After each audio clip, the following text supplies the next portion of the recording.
Well, thanks, of course. I just wanted to mention it's really been great to meet all the listeners to Freedomain Radio who say it's kind of weird to see you in the flesh. So just for them, I'm offering for you just so it feels the true internet experience.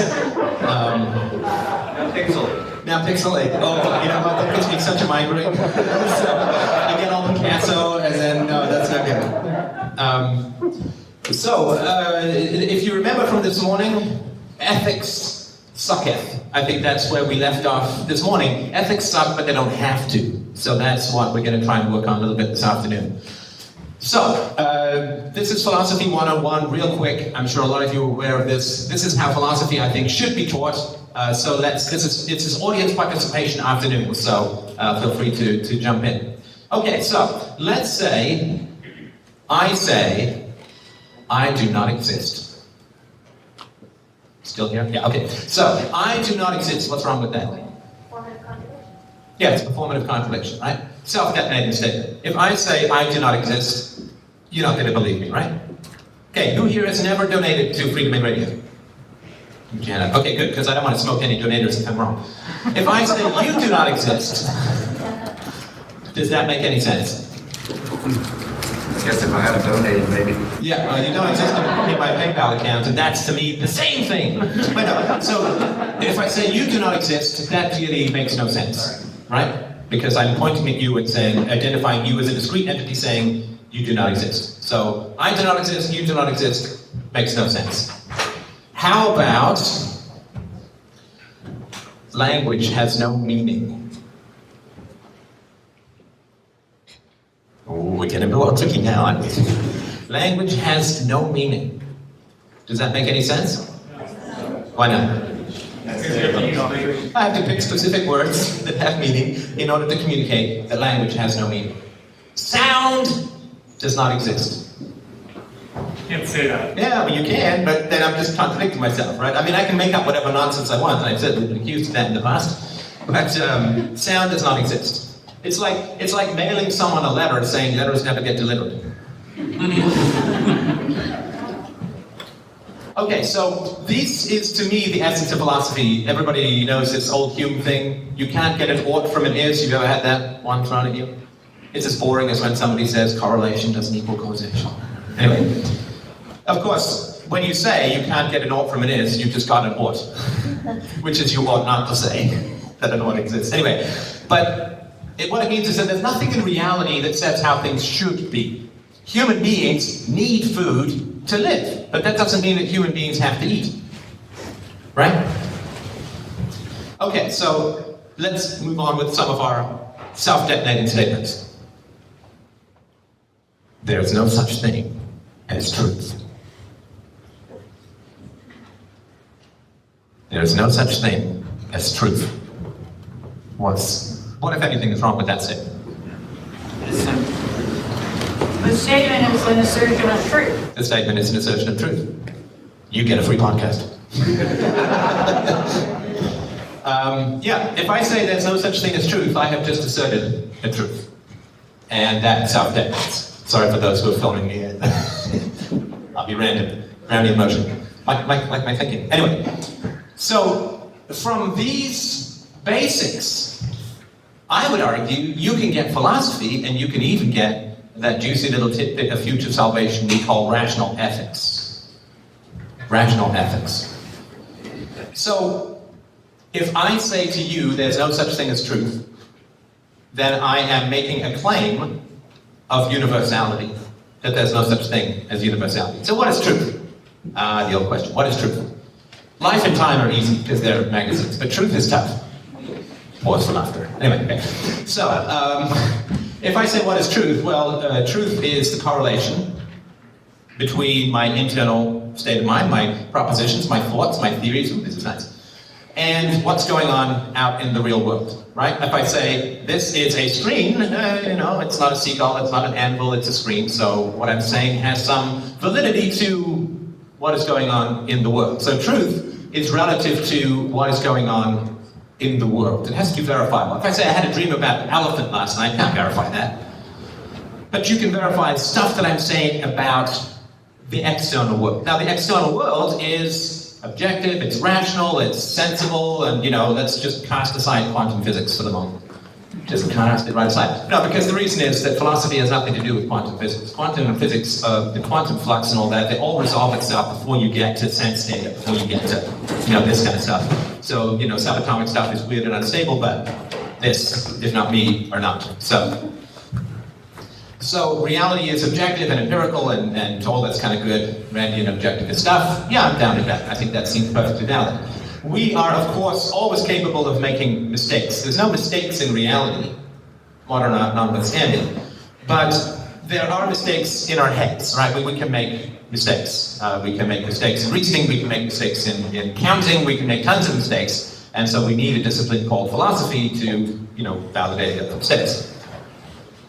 So, when you engage in conversation, when you engage in argument, when you engage in a debate, there are a huge number of bundled and implicit assumptions, universals, that are included in what you're doing.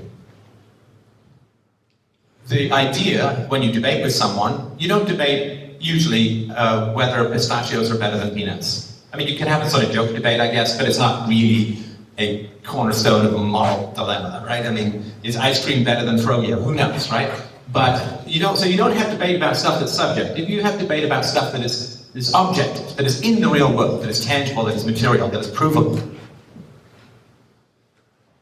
And what happens is people get confused because there's lots of things that are in our heads that don't exist in the real world, right? So think of a forest. What is it? A bunch of trees, some undergrowth, a couple of hunters diving away from each other. You got a forest that is all just a bunch of trees and stuff. There's no such thing as the forest, the concept that's out there in the real world. Does that make sense? You can't take a picture of a family with no people in it.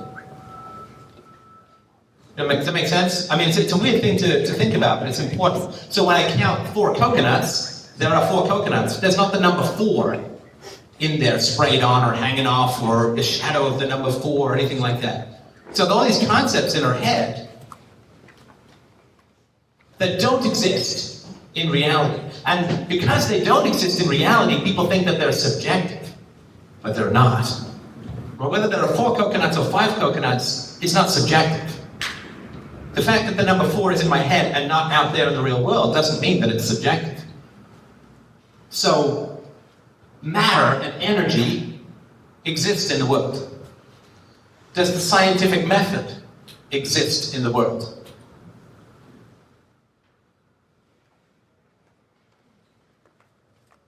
No. The scientific method doesn't exist. I mean, you can write it down, the atoms of the words, but the scientific method doesn't exist in the world. What it describes exists in the world, but the scientific method itself does not exist in the world. Is the scientific method subjective? No. The whole point is it's reproducible, it's testable, it's, according to measurements that aren't, it feels true to me. It has to be, right? People get confused in philosophy, they have this conversation. Man, I don't know, it sounds like a hippie, you can say. Man, just because it looks brown to you doesn't mean it looks totally brown to me. It could be kind of rust-colored, man, it could be whatever. And, the technical term for color is not color, it's wavelength. You bounce a wavelength off, you get the same number no matter what. The fact that we see different colors, our eyes are slightly colorblind, doesn't matter. Color is a subjective term, wavelength is an objective term. So, concepts we derive from reality. I see 4 coconuts, the number 4 is in my head because there are in fact 4 coconuts. Just the fact that the concepts exist in our head, but not in the real world, does not make them subjective. If you want to know something about the physical world that is true, you've got to use the scientific method. If you don't care whether it's true or not, you can use a Ouija board, and you can ask a bureaucrat, you can you rip out chicken entrails, you can read tea leaves, you can use any sorts of nonsensical things that you want. But if you want to know something about the material world that is true, you have to use the scientific method. If you want to know what the true price of something is, What do? Stop people pointing guns at each other when they trade. Then you will find the true price. So this is all very deeply related to ethics. So the way that I approach it, I think it's a good way, we'll find out. Smart audience, let me know where I go astray. Universally preferable behavior is the term that I use. Now, universally preferable behavior is an umbrella term for me, philosophy. Because philosophy is the art, the science, the discipline of comparing what is in our heads that makes claims about the real world to the real world. You know, if I like unicorns, and I do, my daughter's 3, I see a lot of them. So if I like unicorns, that's fine. I'm not making an objective statement that unicorns exist. But if I make an objective statement about reality, well, reality. If I make an objective statement about reality, then it has to be objective. That's sort of a truism. So, there are 2 tests for truth. The first is internal consistency. Put a mathematical theorem out there, put a scientific hypothesis out there, whatever you want to call it. The first test has to be, is it internally consistent? Right, so if I hand you a 200-page mathematical thesis, and on the first page it says, for this thesis to be true, 2 and 2 have to make 5 for a pie and a unicorn at the same time. How many pages in it are you going to get? Well, 1, I guess, just to read that. You're not going to go any further, because I've set up a contradiction at the basis of my thesis. It doesn't matter what happens on page 200 if page 1 is a contradiction. So the first thing we look for is internal consistency. And the second thing we look for, if internal consistency is proven, is empirical validation. So, what if I say to you, there's no such thing as universally preferable behavior. There is no such thing as universally preferable behavior. Does that make sense? Why not? Because that statement is an assertion of universally preferable behavior. Right. Yeah, if I'm saying there's no such thing as universally preferable behavior, I'm saying that you should not say that there is, because it is universally preferable for us to say true statements rather than false statements, and your statement is false and does not conform to reality, and it is universally preferable for our stated thoughts to accord with reality. I cannot say there's no such thing as universally preferable behavior. It's similar to saying, I do not own the effects of my actions. What's wrong with that? It is tricky stuff, so, you know, if it's foggy down there, I do not own the effects of my actions. Not going to be your action. Well, you don't, see, the best arguments are the ones when you don't have to bring anything from the outside in. How am I contradicting myself when I say, I do not own the effects of my actions? What is the effect of your action? My argument is an effect of my actions. My argument is that I do not own the effect of my actions. But my argument is an effect of my actions, which is talking and holding a microphone, and right, you understand? This is the foundations of property rights to me. I've had people literally argue themselves blue in the face with me, saying, Steph, you don't own your argument that you own the effects of your actions is incorrect. It doesn't make any sense, because they're identifying it as my argument. Did you see? It's not that hard to make sense of philosophy. And the reason I started off with philosophy sucks, ethics suck, well, philosophy is all, but ethics suck, is because I don't think that ethics are that complicated. Because if they're that complicated, we can't be bound by them. How many people feel morally bound by, 200 books of tax law? Anyone? Right, I mean, because if we can't understand the law, we can't be bound by it. This is the problem with ethics, is that if ethics is so complicated that 3,000 years of brain-bending, forehead-melting, hair-eating human thought has not produced a system of ethics that we can understand, how could we be bound by ethics? If it's so complicated that we can't get an answer that makes sense, we can't be bound by it. It's asking the impossible. Yeah, you understand, okay. So ethics can't be that complicated, but it's really hard.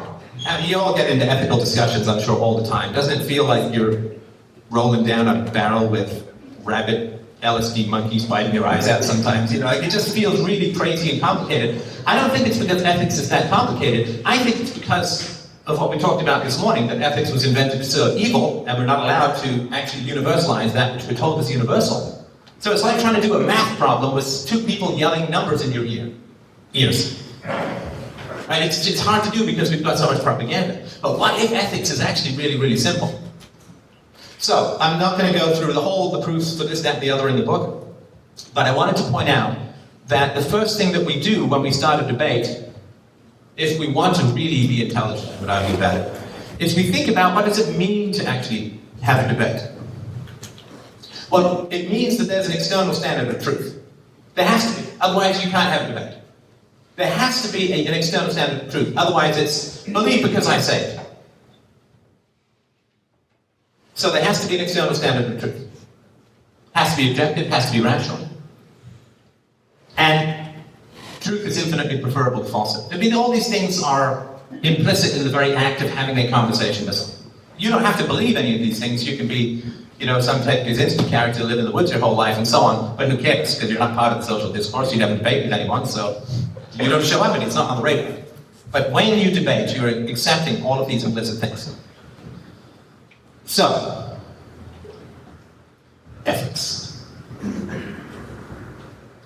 This morning we talked about the 4 major double plus ungood human activities that ethical systems need to work with. Aristotle made an argument, it's a really good argument I think, which is to say, if you come up with an ethical system that can prove that rape is virtuous, I don't care what you've done something wrong. You know, like that is not right. Now, I mean, I know we come up with ethical arguments that says that taxation is theft, and for a lot of people that seems quite as bizarre. But I do sort of agree with that. You can't come up with an ethical system that says, yay murder, yay theft, yay rape. I mean, it's not work. Because we all have these ethical instincts, right? It doesn't mean that you have to be a philosopher. I mean, a dog can catch a ball, he doesn't have to know physics. So, here's where we get to the audience participation part. This kind couple, not an actual couple, these nice 2 people have agreed if you can come up. I'm going to take you through a couple of the proofs of what I would consider being a good approach to ethics, and then you'll see if it makes any sense. Yeah, come on. Now this is, you may end up on YouTube, but it's okay. It's tough to get on YouTube, so they really are. They're really passing over a high hurdle here. Okay, so before having them act out various ethical scenarios, I have actually checked that they're not married, because sometimes that can go awry. Okay, so, universally preferable behavior, well, first thing is it has to be universal. And what that means is that it has to be achievable by everyone all the time. It has to be achievable by everyone all the time. It has to be a behavior, not a thought, because thoughts are not empirical, thoughts are not scientific, they can't be tracked, they can't be traced. You can trace behavior, you cannot trace thoughts. So universally preferable behavior. So let's look at, let's start with murder. All right, I couldn't get my props, I'm afraid, through customs. Anyway, so if you could just turn to this lovely young lady here and just, if you could put your hands on her neck. Gently, but pretend, but gently. Okay, so here we have, not good, right? Here's hoping there aren't security guards in the hallway. We're gonna call someone. All right, so here we have, so let's put this, thou shalt murder through universally preferable behavior. Thou shalt murder. Let's see if that can work. No problem, no, okay, don't. Okay, so this guy is choking the fine young lady here. So he's able to achieve thou shalt murder, right? He's in the universally preferable, he can do it. He can achieve universally preferable behavior called thou shalt murder. Now if you could take your hands and put them on his stubble. Excellent, look at that, it's a statist hug.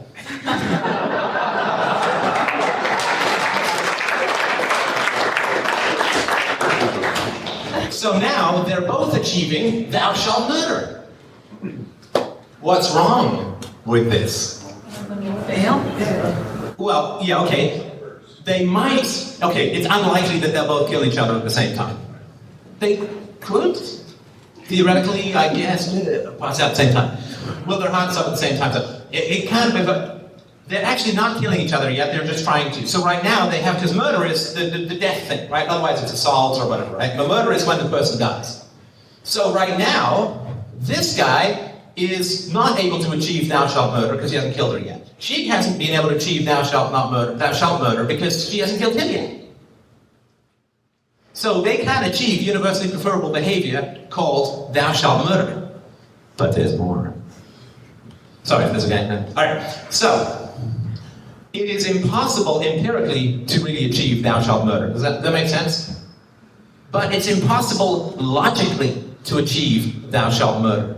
Oh, this one's tricky. You'll see it and be like, of course. But anyone want to take a guess as to why they, even if they kill each other at exactly the same time, why can they not logically achieve thou shalt murder?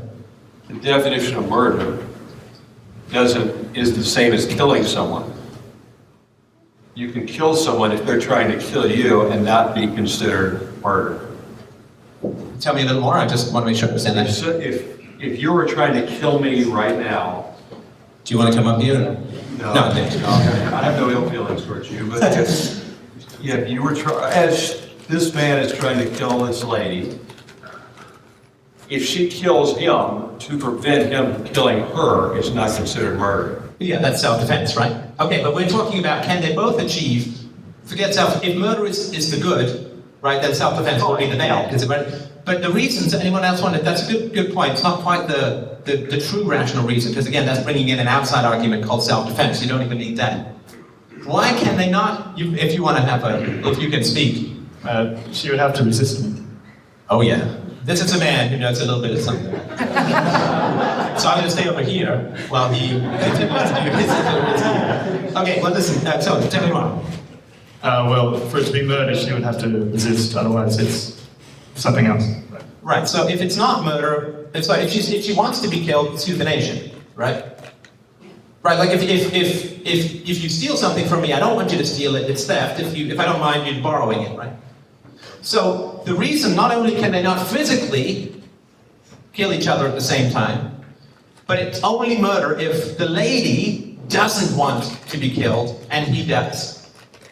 So murder cannot be universally preferable behavior because it's only murder if the victim doesn't want it. They can't both want murder at the same time because then it's not murder. Does that make sense? I know this is tricky. Should we try it with another example? The next one is called Greco-Roman wrestling. Hot oil. Okay, sorry, just one more thing. I might want this. Okay, that's right. All right, so you have a lovely cupcake. What about theft is universally preferable behavior? Oh, let's do 2 cupcakes. I knew I kept 2 for a reason. There we go. All right, so theft is universally preferable behavior. So you both desperately want each other's cupcakes. Drool a little if you get it on TV. So you both want each other's cupcakes. You can achieve it physically, right? I mean, you could both steal from each other at the same time. I think it's not universal because theft is an act of time. Once you've got it, you're not stealing it anymore, right? But why can't it be achieved that they can take each other's cupcakes and have theft be universally preferable behavior?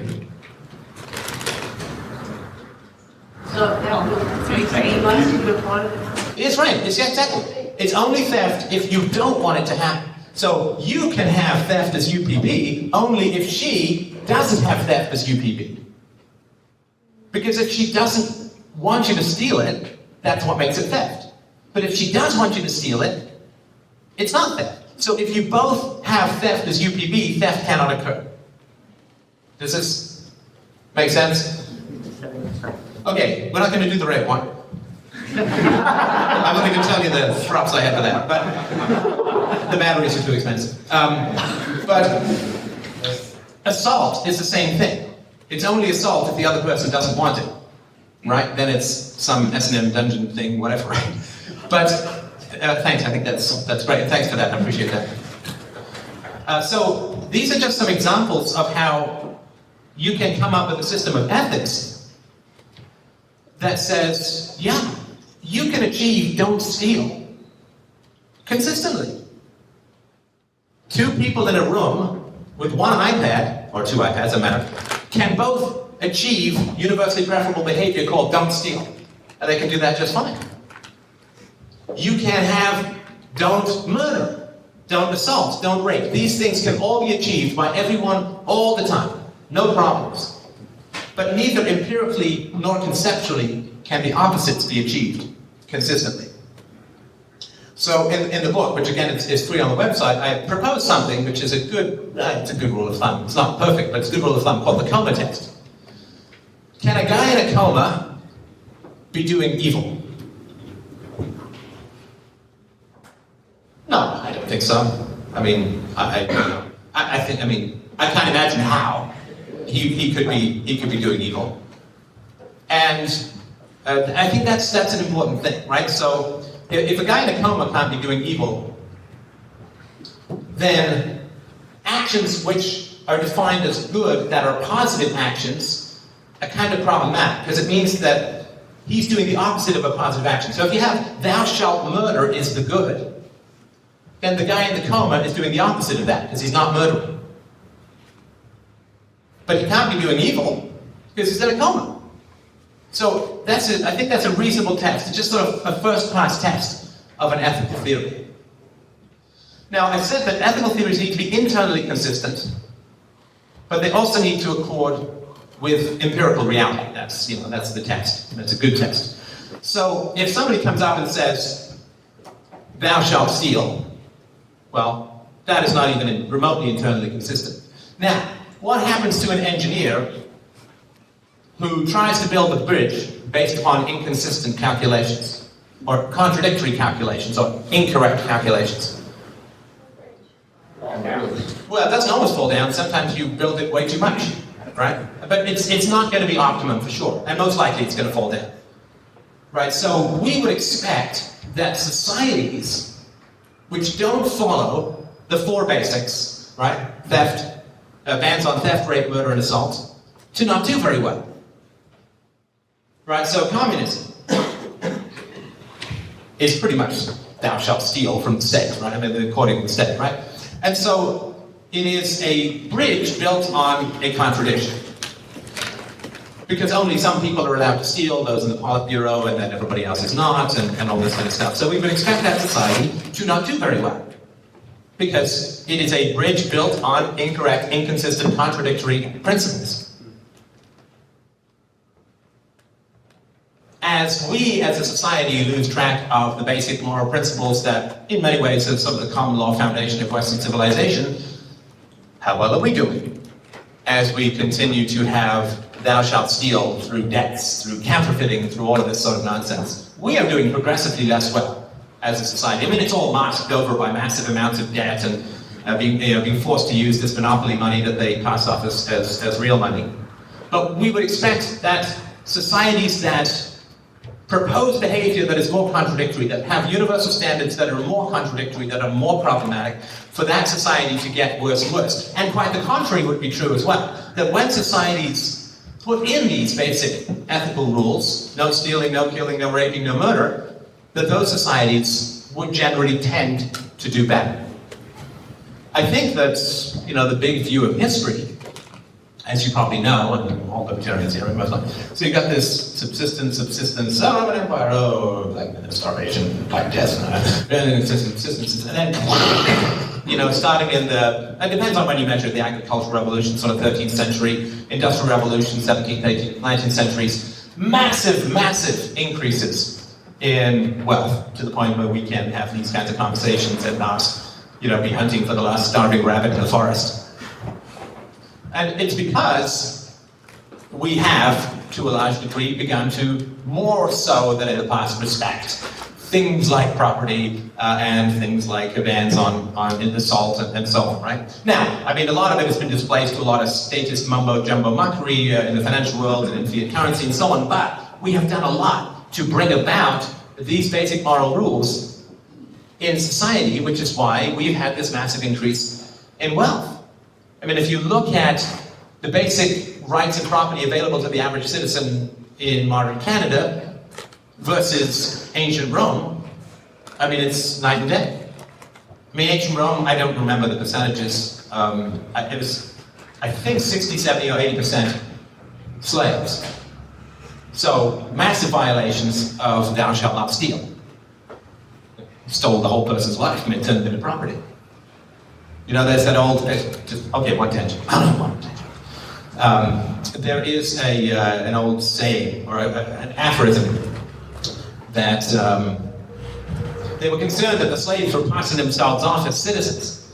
And so one of the Roman senators proposed that all the slaves be made to wear yellow armbands so that nobody would get into any place where slaves weren't allowed. The other Roman senator said, "Are you crazy? Then they'll know how many there are." Are we just trying to put those yellow armbands? So, a mistake that people make when talking about ethics is to focus on specific actions. I'm going to make the case that that's not a good idea, and then you can tell me where I've gone completely astray if I have. How many people have been directly robbed by a mugger in the room? Okay, not too many, not too many. Okay, good. How many people have found themselves paying taxes? All right, those who didn't put their hands up, talk to me after. Are you in more danger from an evil actor or an evil theory? An evil theory. Are you afraid of the mugger who can take your property, or are you afraid of Revenue Canada who can take your property? What are you saying? Well, no, that's the problem for us, yes, but not for the majority of people. Right? Because if you say, "I got mugged," people are like, "Oh man, that's terrible. Are you okay? You must be so traumatized. Is there anything I can do to help? What happened?" April 16th runs along. "Oh, I just paid my taxes, man." "Oh, you okay? That must be terrible." Do you need to talk to someone, a trauma counselor? Yes, I do. It is the ethical theories that are the big problem in this world, not the ethical actors. The unethical actors, sorry. It's not people doing evil that we have to worry about. It's the people who are doing evil by believing in a theory they think is virtuous, that it's not virtuous. So that's a long sentence, but does that sort of make sense? So, you know, people, if I say to you, "Man stabs woman, good or evil?" Don't know. Don't know. Maybe he's a surgeon. Well, no, but this is what I mean. Like, so, or maybe I was choking on something, then they got to cut me open, emergency tracheotomy, whatever, right? Man stabs without anesthesia. You can create these scenarios, right? Man takes bike without permission. Is he a thief? No, maybe he's taking back his bike from someone who stole it. We all get drawn into conversations about immediate, tangible, ethical actions. But I don't think that's where the power of ethics is. I think it's a huge waste of time. And this is where we get confused in terrible ways. Rock falls down. Is that a scientific theory? No. I mean, a dog can catch a frisbee. They know where it's going to go, they know where it's going to land. That doesn't make them a scientist.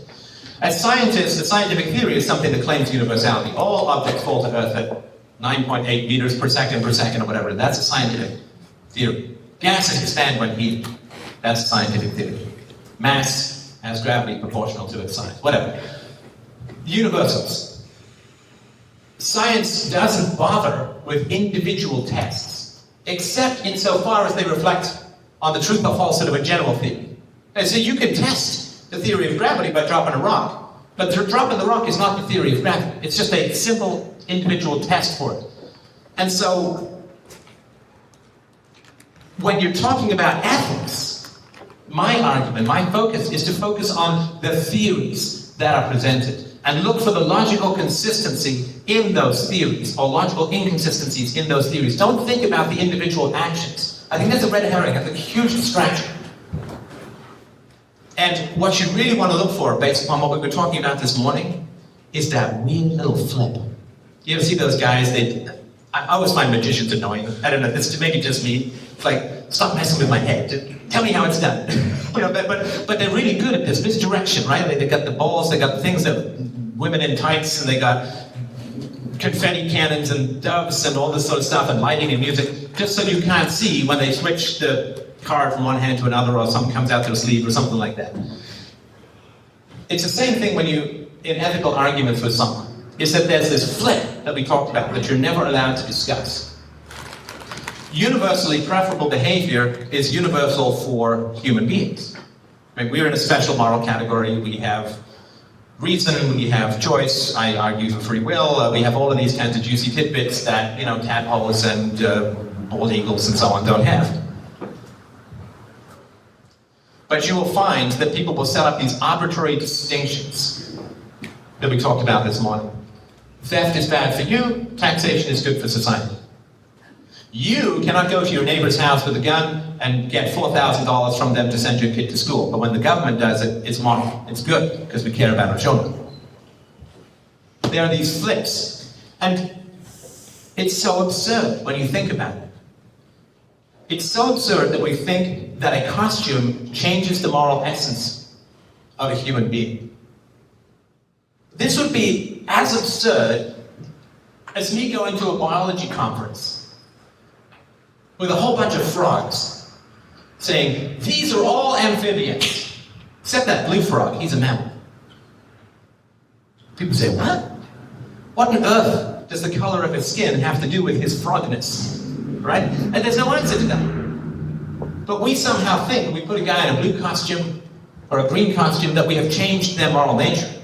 We have no more changed their moral nature than we have granted them the ability to fly or to stand on the surface of the sun unharmed. Universality means universal to all human beings, irrespective of costume. You and I cannot enrich ourselves by placing the unborn in debt. But if you're the government, the central bank. But this is the ethical theories that we need to attack. Everybody recognizes theft is wrong and be personal, but it's up to the status to justify, which they cannot do, how that which is immoral to the individual is moral to another individual. How do you get to flip that morality and not even openly say it? That's the sneaky part, that's the subterfuge, that's the sleight of hand that sells off our freedoms and our future.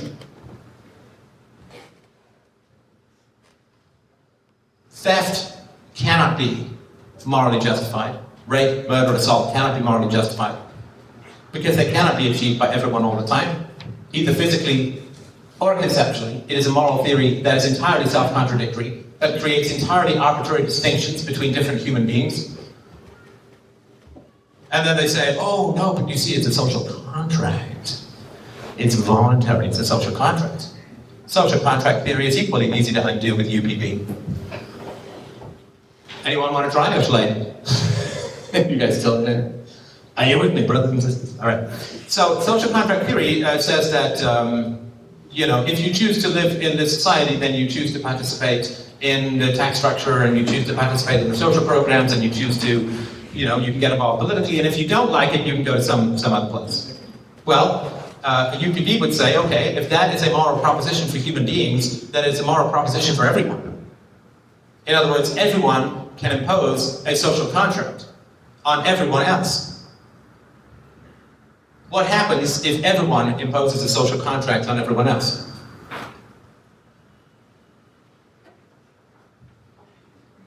Nothing. It's like giving everyone the right of taxation. I tax you $10,000. What are you going to do? Tax me $10,000 back, right? I mean, you can't get anywhere with it. You all have to pay me money or leave. Well, you just sit around and say to me, Steph, you have to pay me money or leave. And you know, we can't possibly achieve it. Not to mention the fact that it's a complete violation of property rights to say a small group of people who've homesteaded nothing own the whole planet. and the whole country and can haul you off at will. So that's, again, there's 6 million holes in what it is I've said today. I mean, it's a whole book. Please, download it. It's free. Review it, critique it, tell me where it can be improved. But this is a very brief example of how we can build a system of ethics that doesn't require a deity. It doesn't require you have to obey it or you go to jail. It simply requires logical consistency in proposals for universally preferable human behavior. It solves the problem that ethics has always had, which is ethics has always seemed to be like a diet book for thin people. I mean, how many evil people are really interested in ethical theories? I've never met, I don't really know any evil people, but I don't imagine a lot of them are reading through a lot of Aquinas. Right, so people who are interested in ethical theories, they kind of tend to be good to begin with. And people who want to really do harm only study ethics to use it to manipulate, bewilder, control, and subjugate everyone else. So this solves that problem. Because you have an ironclad argument. Ethics can only be binding if it's universal. If ethics is universal, then it's binding on everyone. If it's binding on everyone, then everyone has to follow the same rules. And you can't have rules that promote theft, rape, murder, and assault.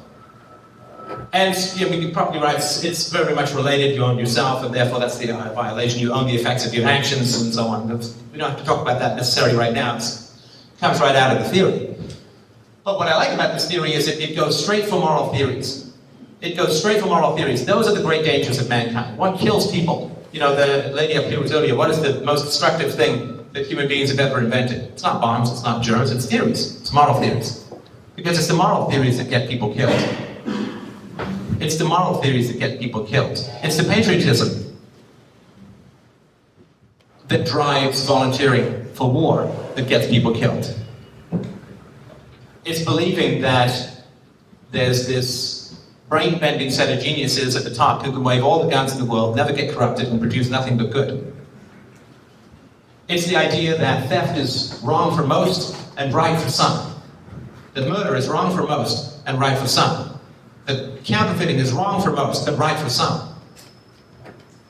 We are building the bridges to the future on contradictory falsehoods. Of course they're going to keep falling down. Of course society's going to keep going through the same damn cycle over and over again, where we achieve some bits of liberty, some bits of freedom, some bits of free trade, and generate some wealth from there. And what happens then? What happens when we, poor serfs, manage to scrape a few shekels together? Government says, hey, collateral. I can use that as leverage to borrow and bribe. This is why freedom, this is why, one of the reasons for a practical consequence why I'm an out-and-out anarchist. Because if you crush the state back down to something tiny, you get a huge amount of economic freedom, huge amount of economic productivity, growth, wealth, prosperity, yay! And then the government uses it to raise taxes, and the government uses that as collateral to grow bigger and bigger. It's no accident that the very smallest government in history that was ever designed, the American government, has now grown into the largest, most powerful, most destructive government in terms of its capacity that has ever existed. Freedom, while you have a state, freedom is food for the cancer of the state. This is why we keep having the same cycle. We get some freedom. Who was one of the first countries in the modern world to have free trade? England! 17th, 18th centuries. What did England become? An empire. America, 19th century. Prices went down, wealth went up. What did America become? Anyone know why they first built the roads in Rome? Transport barriers. Free trade. Free trade first. And because of that free trade, the government gathered enough wealth from the citizens to have an empire, which then cancers grow until they overwhelm the body politic and kill it. And then we go into these dark ages, and then we scrape a little bit of freedom together, and then we get more wealth, and the governments take it over, and it all just happens again and again. Can't reduce this thing. It has to go.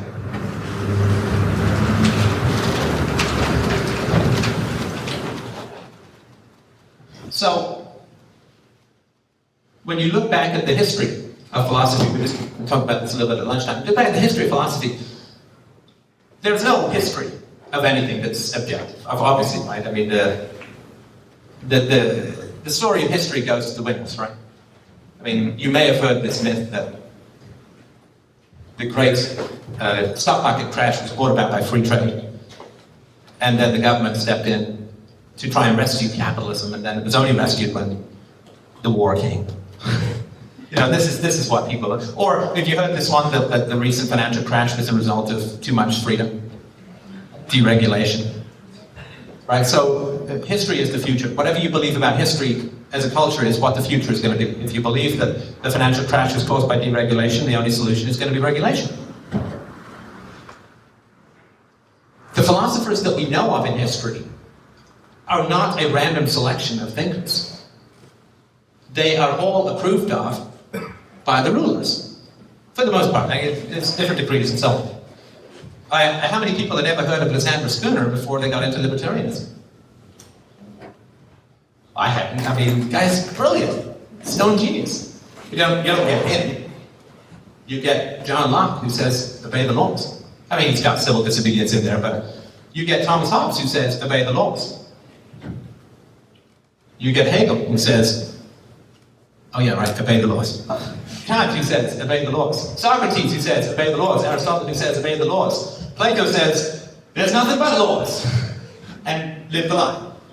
The original Matrix. I mean, even Ayn Rand, love her to death, that smoky Russian vixen. She said, obey the laws. What's the end about the shrug? Oh, spoiler. Do that. Let's go back and rewrite the Constitution. This time we're going to get it right. Was there a government in Galt's Gulch? No! Read your own book, woman. Hey. You had 13 years. Might have noticed there was no government in Galt's Gulch. Anyway. But the philosophers that we hear of, you know, why do we hear of Keynes and not Mises? Because Keynes was incredibly useful to the people in power. Oh, we get to borrow in your theory and spend in the here and now and buy votes? You're a genius. Oh, under your system, we're evil and we can't do a thing to bribe anyone to give us power? Oh, well, we're not going to talk about you. So, that's why, you know, when I'm reading philosophy, I'm looking with a skeptical eye. How did this serve the interests of those in power? Because there was not a lot of philosophers out there in the past who were able to write and speak who didn't help those in power. When they either banned or put to death, or now there's this soft censorship of funding and tenure and publications and junkets and sabbaticals and all this kind of stuff. But I think that's an important thing to recognize. Be skeptical about the history of philosophy. Always look for where the philosopher says you must obey the law. Right? Render unto Caesar. You must pay your taxes. Taxes are the price we pay to live in a civilized society. You know, same usual trash. All the superstructure, I think, is all just about obeying taxes, and nobody will ever talk, very few people will ever talk about the violence that is required of the users, required of the rulers and forbidden for you. Because that can't be talked about. The moment that's talked about, it's very simple. So these little ethical demonstrations that we had up here, this is why I'm saying I don't think ethics is really that complicated. You can't have a thou shalt steal rule. It doesn't work. It doesn't work conceptually, it doesn't work physically, it doesn't work in terms of economic consequences. You can't have a thou shalt murder rule. It doesn't work. It fails the test of logical consistency. It fails the test of empirical verification. And it didn't take that long. And there were relatively few casualties. A few cells on the neck. But nothing, it doesn't really take that much time to go through it. And that's why I think it can be binding to people as a whole. If it's not that hard to understand, then we can be bound by it. I mean, one of the fascinating things about being a stay-at-home dad is teaching ethics to my daughter. Daddy's always right. No, you're not. She's got it. But I mean, she's really great. I mean, I think just give you one example. And to me, if a 2.5-year-old can get it, it's not that hard. So, I like all parents, most parents, I try and keep my word to my daughter, you know. I'll take you swimming in the morning, and then the morning comes and it's like hail, and it's like, okay, well, that's But, you know, I try not to lie to her or forget things, whatever, right? So anyway, she was going through this phase around 2.5. She's experimenting with lying, which I think is great. I want her to have the ability to lie. You know, she may need that at some point. I think we all do at some point. How many people came through customs? No, people. I know. But it's a useful skill to have. It's not like I want to know, I don't want her to know how to murder someone. I do want her to know. Anyway, so, you know, trying to explain why lying is bad to a kid is challenged, because I don't want to just say, well, it hurts daddy's feelings, that's not really very objective, and so on. But I did say, do I lie to you? When she was about 2.5. And she did think about it. She thought about it because I knew she wanted to lie. And I knew she was enjoying lying. And she just, it's a long pause, she said, okay, Daddy, you can lie to me. She could universalize at 2.5 that she could not claim the right to lie if she did not give me that same right. She universalized lying at 2.5. Ethics is not that hard. If someone who's 2.5 can do it, it's not that hard. It's just hard because we've got so much propaganda to the contrary. All right, so I think we're. Where are we? Yeah, okay. So thanks everyone. I will be around this afternoon and for dinner. Please pepper me with objections, and this is a huge, important, I think, essential project. I don't think we can ask people to give up theological ethics if we can't give them something new. We can't ask them to give up the state if they can't. We can't give them some new way of processing ethics that don't require, you know, necessarily prison cells and hell and so on. So ethics has sucked. I think that there's ways to make it not suck. Let's have it not suck together. Thank you, everybody.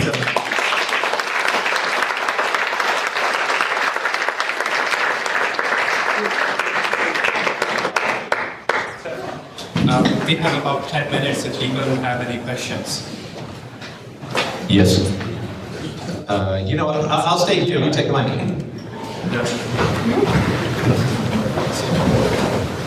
It's on.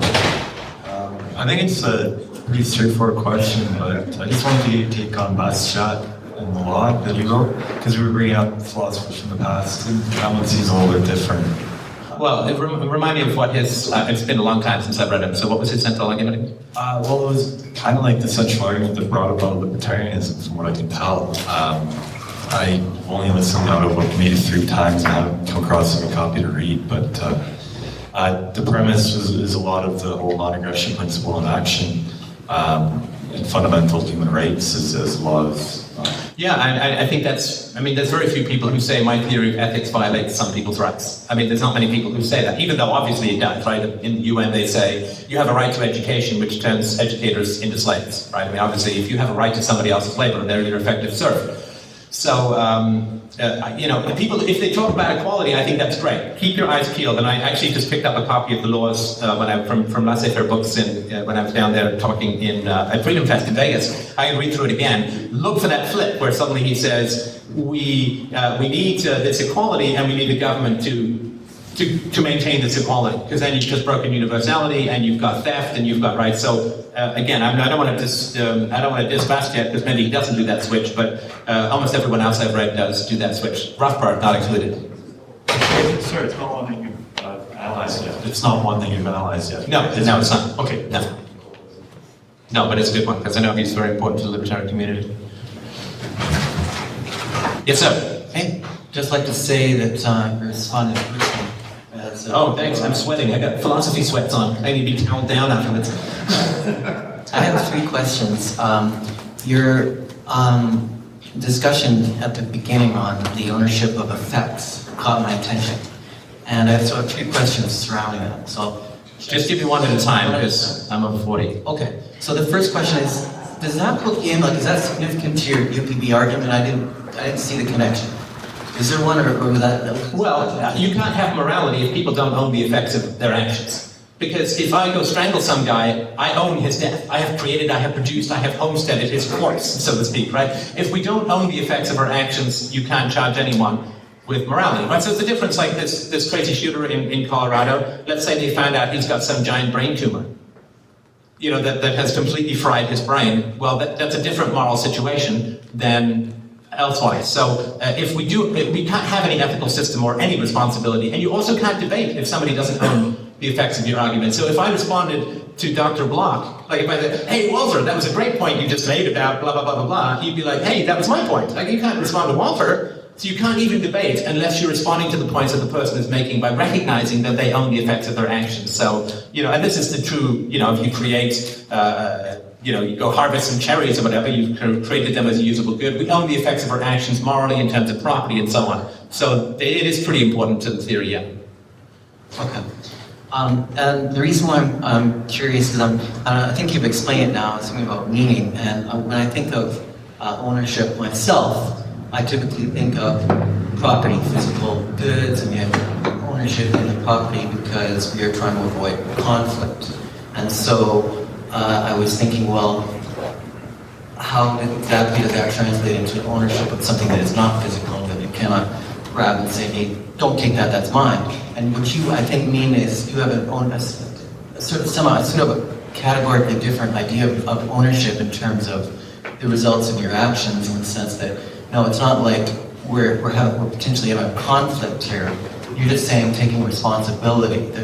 There is assignable responsibility for action, as opposed to an ownership that we think of in terms of property. Yeah, I'm very much against consequentialism. You cannot judge the value of a theory by its effects, right? You don't say, is the theory of relativity true or false because it produces atomic weapons? And that's no meaning. You can't judge a theory by its consequences. You can judge it by its internal consistency and the empirical evidence, but you can't say it's good or bad. So to me, say, okay, well, property reduces conflict. Well, so does a dominant state that forces everyone to pay to the point where everyone just hands over their money. That reduces conflict too. So I'm not a big one for property as a reduction of conflict. I think it does reduce conflicts, but it's not just or fair because it reduces conflicts. I think it's a happy byproduct of a rational system of property rights. But no, I don't think it's good because it reduces conflicts. Oh, that's interesting. Right. And then the final question was, if we concede that there is ownership in the effects of our actions, and one action might be, hey, discussing a new idea that I've got that you didn't have yet, and now you've got it, it's from me, as a result of my action, my representation. Do I also have the ability from this? Does it follow, or does it not, that I can claim ownership in my ideas, and the IP is therefore valid? That was my third question. Well, you can claim ownership of anything that you want. Is it valid or not? IP is a big topic, and you probably want to talk to somebody much better at this. Another Steph out there called Kinsella that you probably want to have more. I've done some shows on IP.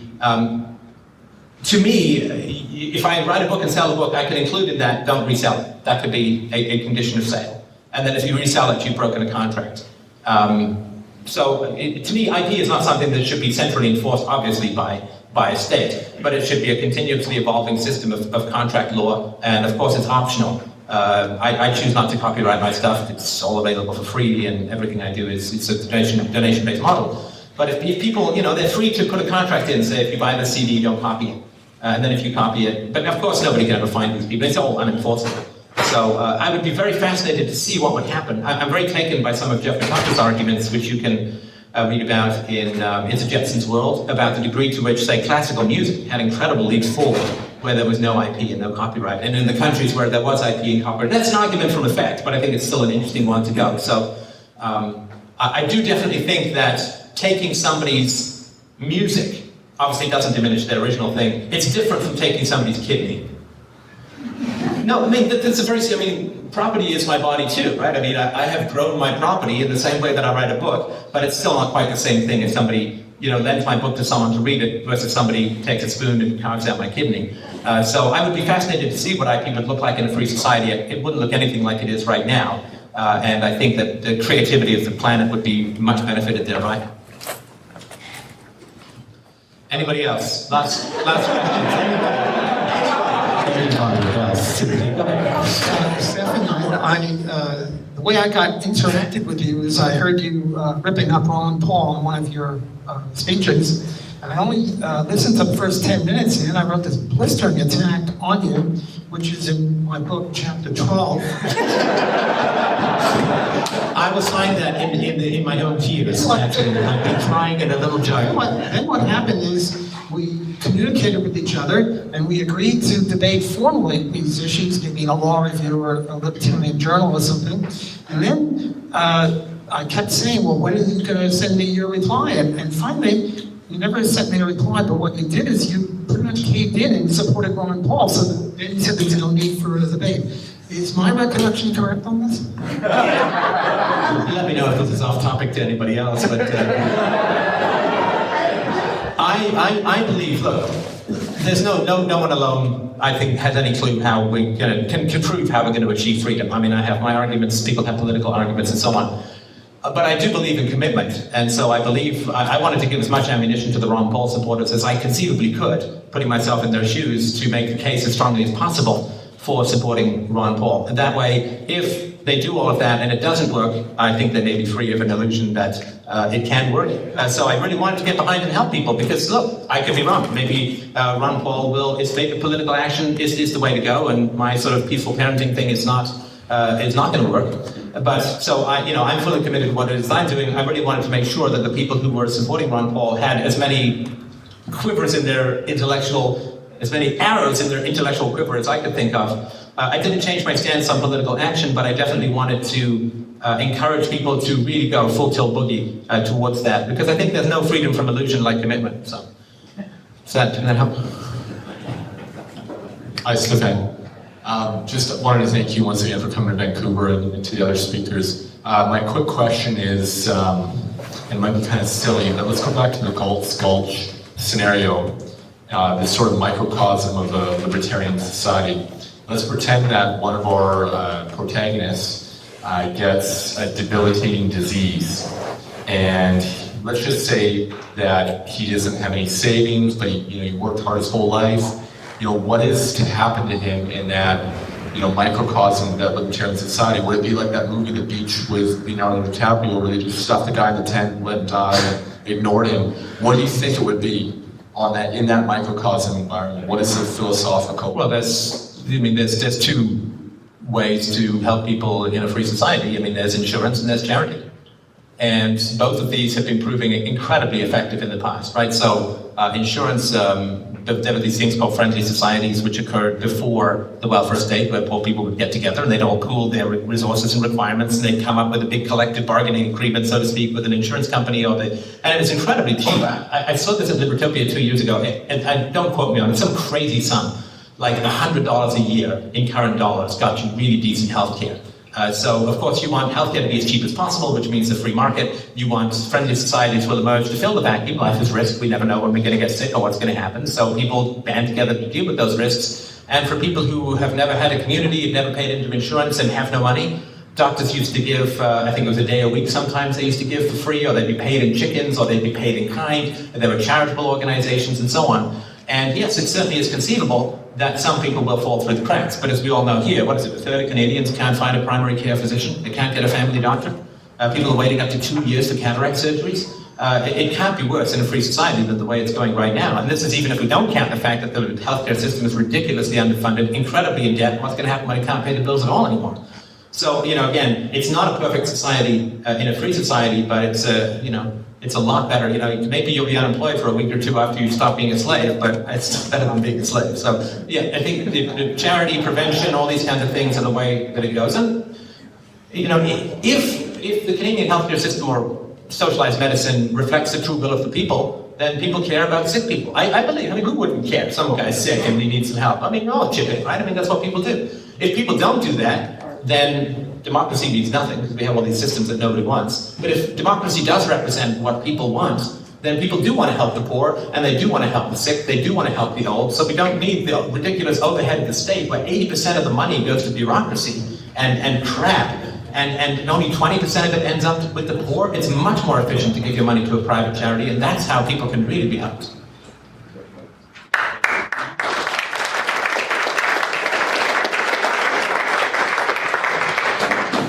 We're going to do a duet, aren't we? I'm looking at that suit, feeling. Here's a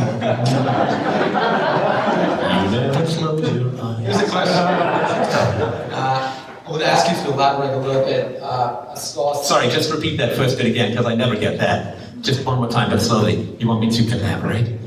Dude, 2,500 podcasts, I'm being asked to elaborate. Beautiful.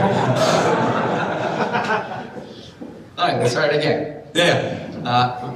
I would like to ask you to elaborate on, you, as far as I understood it, you meant to say that you disagree with the idea that laws, some laws, should be observed. And I happen to be a lawyer and copyright lawyer at that. So I'm just Sure, there's only one of you. I'm just trying to understand. I think with laws, it's the opposite of a dialogue for people. It's dialogue for people who are not thin, or people who try to get thin. So if I misunderstood you, I'd like you to clarify that. And if I understood you correctly, but didn't get you on the basis of that, again, Do you mean sort of modern status law? that Modern state law, is that what you mean? Like it's only applied against those who are doing wrong, is that? yeah. But it's not. No, I mean, vast majority of people in I'm non-violent not saying we don't crimes. have any garbage laws. Most of the laws we have. No, but even the whole process. Does anybody know what percentage of American cases actually ever get to trial? 3 to 5. Yeah, 3 to 5%. Everything else is plea bargained down because they pile these ridiculous threats on you and people just cave. And I can understand why. I mean, so we have no legal system at the moment. I mean, we have a legal system that just threats and coercion and semi-fascism. I mean, in my opinion, I mean, you don't know the guilt or innocence of anybody in that system. Once you get caught up in that machinery, you're just going to get, you can't bribe a judge, but you can threaten someone with 20 years and then get them to confess, because that's not bribing you with your freedom versus $10,000. I mean, it's crazy. Sorry, that's not, but that would be But like... isn't that the result of the government's failure to actually fulfill one of its primary roles, which is to have a system of courts that works? Well, I would not argue that the purpose of the state is to fulfill any good obligations. The purpose of the state is to provide free evil to those who want it, and to have a system where you can avoid the consequences for the wrongs that you do. You can do unbelievable evils in government and retire with a gold-plated pension and healthcare. So, there is this idea that the government has this noble purpose and has deviated from it. I don't share that particular opinion because the government is founded on the initiation of force, which is an immoral concept to begin with. And I don't think you can, you can get roses out of fertilizer, but you can't get virtue out of the shit of the state.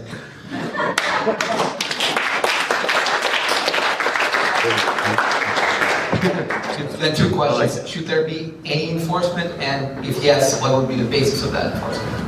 You mean for like contract law or violent crimes and so on? Yeah. Yeah, sure. Yeah, of course. I mean, we all want protection, all these kinds of things, and of course the majority of protection in the world is provided by private companies, security guards, all this kind of stuff. So that can all continue. Not to go too much off topic, but the roots of human violence are pretty well understood now. I mean, it's abused childhoods produce criminals. Not all abuse victims become criminals, but almost all criminals were abused. So if we can apply the non-aggression principle to children, what a shock, where we can actually do good, right? Spanking is violation, I argue, of the initiation of force, so is verbal bullying, verbal abuse, and so on, neglect, and so on. If we have children raised peacefully, the estimates are 80 to 90% of crime will vanish. And the only people who will remain are the people who want to start up the government again, and I think you will not pay much attention to those. So we're only going to have a free society when children are raised peacefully, in my argument. And once we have that, the problems of random crime it'd be like taking out insurance for an asteroid strike on your car. I mean, you could if you want, but it's going to be so rare, we won't really need to worry about it. Isn't that about just reducing the number of laws to just 1? Reducing the number of laws to 1, the non-aggression, but it's still a law. No, that's a principle. A law is something that is enforced by a monopoly. No, you would have a series. I mean, you would buy protection for your contracts, and so if you welch on my contract, some insurance company will pay me, and the cost of that will go down. The more honorable we are, for the longer we are, and so there's lots of ways to protect yourself against pollution. There's, Walter Block's done some great work on this, as Murray Rothbard and all these other people have as well. So you can look into all of these free market solutions to all of these kinds of problems. There is a great temptation. We have this big stick called the state, which we think can wave away problems. I don't think it can. I think it causes many more problems than it solves. And I'll take my risks with voluntarism over the certain growth and eventual collapse of civilization that statism engenders. Thank you. Thank you. Last question. Sorry, I'm going to start with the information. Stefan, We keep talking about how a private healthcare system would work, but we forget that in Canada we actually had one, and it was nationalized. Yeah. I had my first child before the government nationalized healthcare. And we had insurance, and we paid a portion of all of our fees. But I grew up in Kitchener. There were free clinics every week. Doctors did pro bono work. There were free, not fertility, but the opposite, birth control, thank you, sorry, I lost that. Clinics, doctors had a variable billing system. If they knew or thought that your family was a little bit less able to pay, they charged you less, sometimes even forgot to invoice you. And those who had more money paid a bigger price. They didn't necessarily get a headline, but they might have. In Ontario, and I don't know what the stats are for the rest of Canada, only 10% of the population was uninsured at the time they nationalized the system. Yeah. So they started by making it a welfare thing, set up a whole healthcare system to handle the 10%. Somebody in the back room said, all the money is going out, none's coming in. What should we do about that? So they nationalized the insurance companies. You know, there's a terrible thing that happens when you nationalize something. Like, so the doctors who, in your day, not that distant from my day, but the doctors in your day, you know, they made house calls, you know, they were working 70, 80 hours a week. They were incredibly attuned to their, you know, they stayed with the same patient, they had that detailed knowledge, they really worked to prevent. When you nationalize, you still get all those doctors with that work ethic that they developed in the free market. You know, it's like NASA. They hired all these private engineers, they put a man on the moon in a couple of years, and then for the next 40 years, you've got like 2 spaceships. Right, so when you nationalize something, you get all the free market work ethics and you get the free market structure that's really closely tied in terms of price and responsiveness and even the distribution of doctors, all tied to the free market. And then slowly, like, you know, you get those binoculars, you can turn them out of focus slowly. Slowly what happens is it drifts, and then you get a new generation of doctors who never made a house call in their life. And they start to replace the original doctors. So for the first people, you get the government paying for everything, usually through debt and not even through raising your taxes. And you get all of these great doctors with a great work ethic that's closely tied, and for them it's a complete bonanza for like a generation. And then the sucking comes in really slowly, but it seems almost irreversibly, and then you end up with a system that's unrecognizable to people who knew the one before. Exactly. Yeah, and actually, the other point when we were talking about charity, governments come in and they literally take over charities that are successful, try to universalize the concept. And in so doing, they literally destroy the ability to do charitable, literally tear down the system that already exists. 5 years later, when we have a budget for it, it disappears from the community.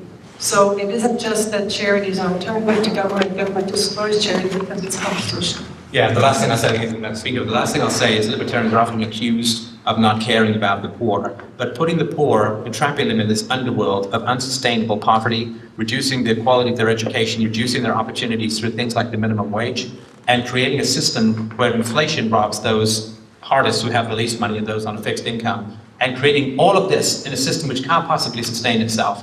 What is going to happen to the poor when they can't fund the healthcare system? What's going to happen to the poor when they can't fund the welfare system? That is where the benevolence of the libertarians will be truly revealed. And I would say the inhumanity of the status will be revealed, but I'm sure it will be painted quite the other way. Government sucks.